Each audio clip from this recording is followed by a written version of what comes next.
नमस्कार। जीएस के पेपर में कौन से सब्जेक्ट से कौन सा चैप्टर तैयार करके जाए जहां से निश्चित तौर पर आपको सवाल मिले। आज बात करने जा रहे हैं हम लोग भूगोल की। भूगोल में सिलेबस तो पूरा सब लोग पढ़ते हैं, लेकिन एग्जाम के पहले क्या पढ़ के जाए, क्या रिवीजन करके जाए, जहां से हर बार सवाल आते हैं। यूपी कमीशन की अगर हम बात करें तो कुछ चैप्टर्स मैं आपको बता रहा हूँ। सबसे पहले हम चलते हैं फिजिकल ज्योग्राफी पे। विश्व के भूगोल के नाम से आप जिसको जानते हैं, किताब कोई भी हो, इन चैप्टर्स को पढ़ लीजिएगा। घटना चक्र से क्वेश्चन देख रहे हैं तो इन चैप्टर्स के घटना चक्र के क्वेश्चंस आप जरूर देख के जाइएगा। आपको क्वेश्चन निश्चित तौर पर वहां पर मिलेंगे। सबसे पहला चैप्टर ब्रह्मांड, इसको छोड़ना नहीं है। इसको ना छोड़ने का कारण यह है कि ये बेसिक चैप्टर है और यहाँ से सवाल भी हर बार आते हैं। पृथ्वी भी आप पढ़ लीजिएगा, बहुत ज़्यादा इंपॉर्टेंट है। फिर आप जाइएगा भूकंप और ज्वालामुखी पर। यहाँ पर हर बार आपको क्वेश्चन चाहे ज्वालामुखी से चाहे भूकंप से, ज्वालामुखी के क्षेत्र, ज्वालामुखी के कौन से ज्वालामुखी का क्या नाम है, किस देश में है, और कौन सी बेल्ट है, किस महासागर में, जैसे पैसिफिक ओशन में आप पढ़ेंगे तो ये सारा कुछ आपको मिल जाएगा। ये पूछा ही जाता है। फिर आप चले आइएगा झील प्रदेश और घास के मैदान। झील प्रदेश और घास के मैदानों से हर बार सवाल आपको मिलेंगे, कोई ना कोई सवाल कहीं ना कहीं आपको मिलेगा।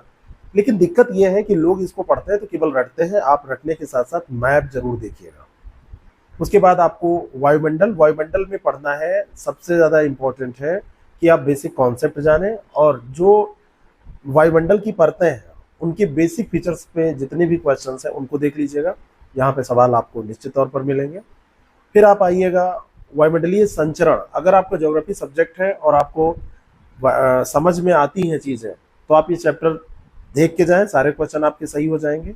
अगर आपको समझ में चीज़ें नहीं आती हैं तो आप केवल हवाओं के नाम वगैरह देख लीजिएगा, स्थानीय जो हवाएं हैं, बाकी सब छोड़ दीजिएगा, कोई दिक्कत नहीं है। विश्व की मृदा, मृदा में आपको सारे पूरे विश्व की मृदा को रटना नहीं है, लेकिन मृदा का वर्गीकरण ये देख लीजिएगा और उनकी विशेषताओं पे प्रश्न जो बनते हैं उनको देख लीजिएगा।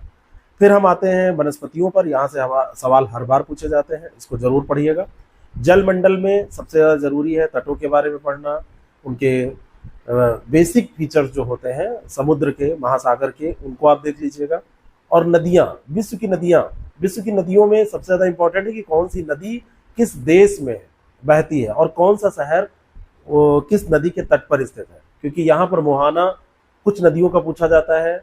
सारी नदियों का आप याद नहीं कर सकते। अगर सारी नदियों का मुहाना आप याद करने बैठेंगे तो आपको प्रॉब्लम होने वाली है। प्रमुख बांधों को देखिएगा। महासागरीय निक्षेपों से सवाल पूछे जाते हैं, इसके बेसिक सवाल देख लीजिएगा। प्रजातियों को बिल्कुल मत छोड़िएगा, प्रजाति जरूर देखना है। और उसके बाद में उद्योग खनिज, ये बहुत इंपॉर्टेंट है कि कहाँ पर कौन सा उद्योग, कौन सा खनिज पाया जाता है। इससे सवाल आपको हर बार हर पेपर में दिखते हैं। अब हम आते हैं भारत की भूगोल पर। इस तरीके से हमने यहाँ पर देखा लगभग 16-17 टॉपिक मैंने आपको बताए हैं जहाँ से सवाल आपको मिल जाएंगे। और हर एक टॉपिक पर अगर 50-100 क्वेश्चन के बीच में आप कर लेते हैं, जितना उपलब्ध है पुराने क्वेश्चन और कुछ आप प्रैक्टिस बुक अगर कोई है आपके पास वहाँ से कर लेते हैं तो यहाँ से सवाल आपको मिल जाएंगे। भारत की भूगोल में पहला चैप्टर होता है सामान्य परिचय। इस चैप्टर से सवाल आए या ना आए, आपको इसको हर हाल में पढ़ना है। लेकिन सबसे अच्छी बात है कि सवाल आता भी खूब है, क्योंकि इसी में आपको पढ़ना होता है बाउंड्री, इसी में पढ़ना होता है स्टेट बाउंड्री, इसी में पढ़ना होता है आपको एरिया, इसी में आपको पढ़ना होता है पॉपुलेशन। तो इन सारे सवालों का जवाब एक जगह आपको मिलेगा जो सामान्य परिचय है, बिल्कुल भारत के बारे में बेसिक जानकारी। भौतिक विभाजन, भौतिक विभाजन लोगों को कठिन लगता है, लेकिन भौतिक विभाजन पढ़ने के बाद आप ज्योग्राफी समझ पाते हैं और इनके क्वेश्चन को देखने के बाद में आप क्वेश्चन कर लेंगे, हर हाल में कर लेंगे।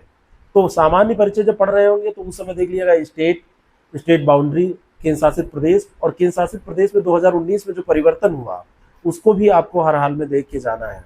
19-20 का समय बहुत इंपॉर्टेंट है, क्योंकि उससे सवाल जब नए बनते हैं तो अभी भी लोगों को पुराने सवाल तैयार होते हैं तो वहाँ पे कन्फ्यूजन होता है। अपवाह प्रणाली सबसे ज़्यादा इंपॉर्टेंट है। नदियों के बारे में जब पढ़िए तो एक माइंड मैप बनाइए। आप उत्तर से शुरू करिए, पहले उत्तर से पूरब की तरफ आ जाइए और उसमें गंगा नदी अपवाह तंत्र पढ़ लीजिए, उत्तर भारत की नदियाँ, और उसके बाद में दक्षिण भारत की नदियाँ। उत्तर भारत की नदियाँ सदा नीरा है तो क्यों है? इस प्रश्न का अगर जवाब आप दे लेते हैं, उसके कारणों को जान लेते हैं तो बहुत सारे सवाल आपके हो जाएंगे।